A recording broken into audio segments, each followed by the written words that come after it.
Eh bien salut tout le monde les amis, j'espère que vous allez bien, j'espère que vous êtes en forme. Aujourd'hui vidéo prédiction de cette saison 2022. Bien évidemment ces vidéos étaient déjà censées sortir avant le début de saison 2022, mais bon, vu qu'il y a eu une nouvelle réglementation, il fallait que je puisse quand même me situer, donc j'ai préféré attendre un ou deux grands prix, histoire de savoir un petit peu les performances de chacune des monoplaces.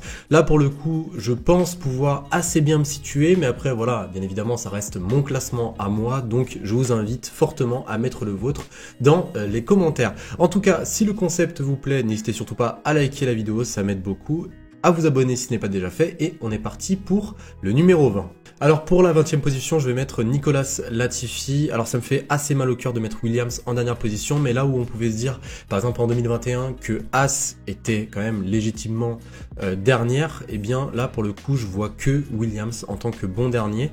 Je dis bien bon dernier parce que c'est peut-être pas sûr qu'il termine dernier à la fin de la saison, mais bon là pour le coup la Williams a l'air vraiment très très mauvaise cette année, la nouvelle réglementation les a pas du tout aidés. Donc je vais mettre Nicolas Latifi 20e parce que selon moi il n'y a aucune amélioration visible encore une fois de la part de ce pilote, et pour le coup je trouve pas forcément ça très normal que Alexander Albon puisse terminer devant Nicolas Latifi dès le début de la saison alors que c'est un retour.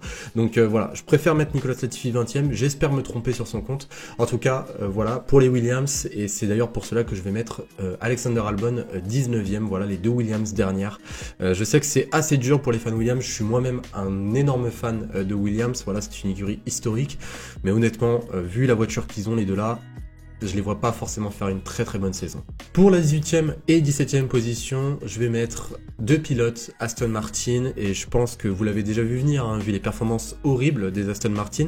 Alors moi, les Aston Martin, elles me font bien rigoler parce que honnêtement, ils nous font des présentations d'avant-saison qui sont juste exceptionnelles, et après, sur la piste, il n'y a plus rien qui va. Vraiment, il n'y a plus rien qui va de A à Z. Je dis ça avec beaucoup de frustration, et je pense que vous m'en excuserez. Pour Aston Martin, en interne, il n'y a rien qui va non plus. Lawrence Stroll se prend pour le grand patron, à ce qui paraît, il ne donne aucun pouvoir à ses directeurs sportifs. C'est donc pour cela d'ailleurs que Otmar Szafnauer est parti d'Aston Martin pour aller chez Alpine.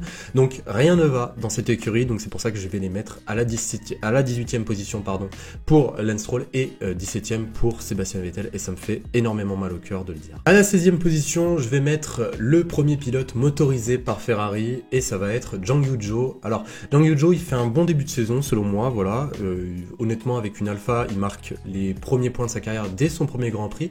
Après, je le vois encore avoir un petit temps d'adaptation, donc c'est pour ça que je vais le mettre à la 16e position. On va directement partir vers la 15e position, et là je vais mettre Mick Schumacher qui selon moi va marquer les premiers points de sa carrière, puisque là voilà on rentre officiellement dans la zone des points. Il va marquer les premiers points de sa carrière, donc il finira selon moi à la 15e position, et on a bien pu voir que la Haas cette année, grâce à son moteur Ferrari, est beaucoup plus performante. Donc honnêtement, j'espère que ça va être une saison de validation pour Mick Schumacher. 14e, je vais maintenant me permettre de mettre le premier pilote filière Red Bull, je vais mettre Yuki Tsunoda. Yuki Tsunoda, selon moi, il terminerait devant Mick Schumacher, mais voilà, il ferait pas une saison catastrophe, mais une meilleure saison déjà que celle de 2021. Après, il faut aussi savoir que par rapport à 2021, les écarts sont beaucoup plus serrés, donc c'est pour ça qu'il y a pas mal de pilotes qui vont être dans la zone des points. C'est pour ça que d'ailleurs que j'ai mis Mick Schumacher 15e, hein, parce que selon moi, Mick Schumacher va avoir des points, mais voilà, Yuki Tsunoda également. 13e, le premier pilote McLaren également, Daniel Ricciardo à la 13e position. Alors Daniel Ricciardo, je le vois encore un petit peu galérer, mais je vois quand même Daniel Ricciardo marquer des points. Cette année, on a bien pu constater malheureusement que les McLaren étaient horribles depuis ce début de saison, notamment pendant le premier Grand Prix, c'était juste catastrophique en termes de performance. On a l'impression que toute l'avance qu'ils ont récupérée ces dernières années, ils viennent de le perdre dû à la mauvaise réglementation. D'ailleurs, même Zak Brown, le directeur exécutif de McLaren, l'avait lui-même dit, on a moins travaillé ou moins bien travaillé que les autres depuis ce début de saison. C'est peut-être pour cela qu'on a des positions beaucoup moins bonnes que l'année dernière. Mais en tout cas, voilà, pour Ricciardo, je vais le mettre à cette position, à la 13e position. Après, bien évidemment, je m'attends peut-être à un retour de McLaren pendant la saison, enfin du moins je l'espère pour l'écurie britannique. Alors à la 12e position maintenant, devant Daniel Ricciardo, je vais mettre Pierre Gasly. Je sais très bien que nombre d'entre vous pensaient que j'allais mettre Pierre Gasly beaucoup plus haut dans ce classement, mais honnêtement, cette AlphaTauri cette année, c'est pas forcément la même que l'année dernière, elle a l'air beaucoup plus dure, et même en en termes de fiabilité, je pense qu'elle va encore poser pas mal de problèmes à leurs pilotes. On a bien pu voir qu'au Grand Prix de Bahreïn, Pierre Gasly a littéralement perdu son moteur, qu'au Grand Prix d'Arabie Saoudite, Yuki Tsunoda n'a même pas pu terminer, même pas pu participer, excusez-moi, à la course. Donc honnêtement, je vois Pierre Gasly marquer de gros points cette année, mais malheureusement, je le vois encore une fois très très loin dans le classement. J'espère qu'un jour on lui donnera la voiture qu'il mérite à ce garçon.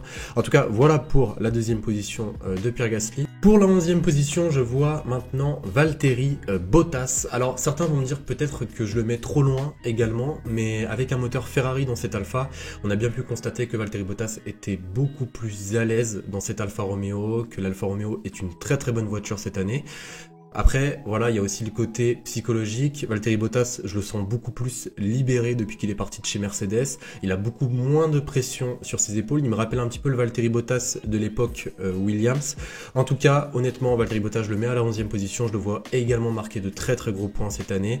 Et la Alfa Romeo reste une très très bonne voiture. Donc, pourquoi pas pour Valtteri. Et on continue maintenant avec le top 10. Et croyez-moi que ce top 10 a été très très dur à réaliser. Et je pense que pour la plupart d'entre vous qui vont faire le classement, ou du moins qui vont mettre le classement dans les commentaires, ça va être très difficile de pouvoir faire ce top 10. Du moins, j'ai eu beaucoup moins de mal de trouver le premier, deuxième, troisième que à partir du 10e. Donc voilà, ça va peut-être faire grincer des dents, mais en 10e position, je vais mettre Fernando Alonso. Alors, il y a deux choses que j'aimerais bien différencier. Je sais que ça peut faire grincer des dents parce que voilà, Fernando Alonso reste un pilote extrêmement aimé, on a toujours envie de le voir au top niveau. Mais en termes de pilote, Fernando Alonso, pour moi, c'est l'un des meilleurs pilotes sur cette grille. Sans mentir, le mec a tout, la grinta, la sagesse, il a tout ce qu'il faut pour être le meilleur. Malheureusement pour lui, ce qui lui manque, encore une fois, c'est sa voiture, une fiabilité qui reste quand même assez douteuse pour Alpine.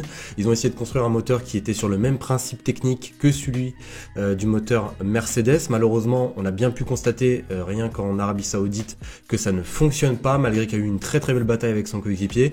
Fernando Alonso n'a pas pu finir la course, et même le directeur général d'Alpine l'avait lui-même dit, on s'en fout de la fiabilité, nous ce qu'on veut c'est un bon moteur, et honnêtement, je pense pas que c'était forcément la meilleure des solutions de s'en foutre complètement de cette fiabilité. En tout cas voilà, Fernando Alonso, je le vois 10e, j'espère pour lui qu'il n'aura plus de problème. On passe directement au 9e. Alors pour la 9e position, je vais mettre Kevin Magnussen. Je sais, ça peut peut-être en surprendre certains que je mette Kevin Magnussen avant Fernando Alonso, mais comme je l'ai dit plus tôt dans la vidéo, le problème de Fernando Alonso, ça reste quand même la fiabilité, et on a bien pu voir que les écuries motorisées par Ferrari cette année sont juste exceptionnelles. Kevin Magnussen fait un très très bon début de saison, 2 Grands Prix, 2 fois dans les points, je ne vois pas pourquoi ou comment il pourrait régresser. En tout cas, 9e pour Kevin Magnussen, pour moi, c'est sans surprise que je le mets à cette position. Je sais que ça peut surprendre parce que voilà, l'année dernière, As n'était pas forcément dans le jeu, mais là, pour le coup, je les vois très très forts cette année. 8e, je vais mettre Esteban Ocon. Esteban Ocon qui fait un très très bon début de saison également, et je le vois confirmer cette année cette place aux côtés de Fernando Alonso. Je pense que nombreux d'entre vous vont être d'accord avec moi. 7e, une surprise, encore une fois, malgré un début de saison extrêmement difficile, je vois quand même Lando Norris à la 7e position. Je vois un petit retour de McLaren, ou du moins je l'espère, ça reste quand même une très très grande équipe et ils vont trouver des solutions. Alors on rentre maintenant dans le top 6 et il reste plus que 3 écuries en lice. Il reste Mercedes, Red Bull et Ferrari, et tous ces pilotes là vont se partager du coup les 6e, 5e, 4e, 3e, 2e et première position. Alors déjà en 6e position, je vais mettre George Russell. Alors George Russell, certains vont me dire que je suis assez dur avec lui, mais pour moi ça reste une année de transition, voilà, ça reste une année pour valider son passage de Williams à Mercedes. Donc s'il termine 6e, ça sera déjà une très très bonne performance pour ma part, en tout cas de George Russell tout simplement. 5e, je vais mettre Sergio Perez. Alors là, d'autres vont me dire que je suis dur avec Sergio Perez, mais pour moi, malgré qu'il a fait une très très bonne performance au Grand Prix d'Arabie Saoudite et qu'il n'a pas eu forcément beaucoup de chance, je le vois pas continuer comme ça pendant toute la saison. Je pense que à ce niveau-là, en course, il est très très bon, mais là où ça pêche vraiment du côté de Sergio Perez, ça reste en qualification, et il faut être bon dans les deux malheureusement. Donc je le vois en 5e position. 4e, Lewis Hamilton. Et oui, ça peut peut-être surprendre vu vu le niveau de performance de la Mercedes, mais Mercedes, comme je l'ai toujours dit, ça reste une grande écurie et je les vois potentiellement revenir d'ici peut-être le milieu de saison, peut-être même la fin de saison. Je vois Lewis Hamilton revenir et je vois peut-être même une victoire de Lewis Hamilton. On sait jamais, hein, on sait jamais, c'est de la Formule 1, on sait jamais ce qui peut se passer. Je vois pas toujours Leclerc, Verstappen gagner les courses. Donc voilà, Lewis Hamilton 4e. 3e, je vois Carlos Sainz. Voilà, Carlos Sainz pour moi ça reste encore une fois un très très bon pilote, mais bon, Charles Leclerc a l'air plutôt bien parti et même l'intelligence de jeu de Leclerc elle est juste exceptionnelle, il est incroyable en qualif, même Carlos Sainz l'a dit lui-même, il n'a jamais vu un pilote aussi rapide que Charles Leclerc en qualification. Donc Carlos Sainz s'il finit 3e, honnêtement pour Ferrari ça serait super. Et là maintenant on va passer à la première position. Voilà, je vais vous annoncer le premier et le deuxième. Selon moi ça peut se jouer juste entre Leclerc et Verstappen. Pour moi ça va être les deux têtes d'affiche. De toute façon c'est déjà les deux têtes d'affiche avec Bahreïn et l'Arabie Saoudite qui nous ont proposé quelque chose juste d'exceptionnel. Alors avant de vous donner la première position, il faut quand même que je remette sur la table certains critères qui m'ont permis de tout simplement choisir le champion du monde de cette année 2022.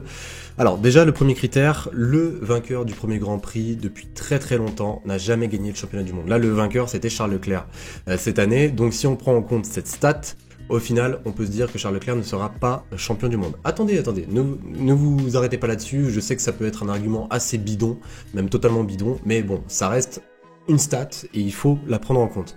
Autre chose à prendre en compte, les Ferrari et les Red Bull selon moi sont à peu près pareils, à part un petit avantage quand même moteur de la part de Ferrari que Red Bull arrive bien à combler avec l'aérodynamisme de leur voiture, mais voilà, des évolutions sont attendues pour Ferrari, mais de très très grosses évolutions sont attendues également pour Red Bull. Donc ça, il faut le prendre en compte également. Troisième chose à prendre en compte, les deux pilotes se connaissent énormément, mais l'un a un avantage sur l'autre, c'est que l'un est déjà champion du monde, donc il sait ce que ça fait d'être champion du monde, et l'autre va avoir cette pression de devoir devenir champion du monde. Et c'est ça la grosse différence. Parce que là, Max Verstappen, il a un énorme avantage d'expérience quand même par rapport à Charles Leclerc. Donc ça, il faut le prendre en compte également. Quatrième chose également à ne pas oublier, c'est que là on est rendu aux deux premiers Grands Prix et que la saison est encore très très longue. Donc au final je vois forcément au fur et à mesure de l'année une victoire de Carlos Sainz ou une victoire même de Sergio Pérez ou même une victoire de Lewis Hamilton. Donc ça peut forcément jouer dans la balance entre Max Verstappen et Charles Leclerc. Donc après avoir vu tous les arguments, et je sais qu'il y en a un petit peu plus du côté de Max Verstappen, je vais quand même rester sur mon pronostic que j'avais déjà fait avant même le début de cette saison, comme quoi Charles Leclerc allait devenir champion. J'avais même sorti une vidéo il y a 6 mois où je disais que Charles Leclerc allait fortement revenir dans la balance pour devenir potentiellement champion du monde en 2022.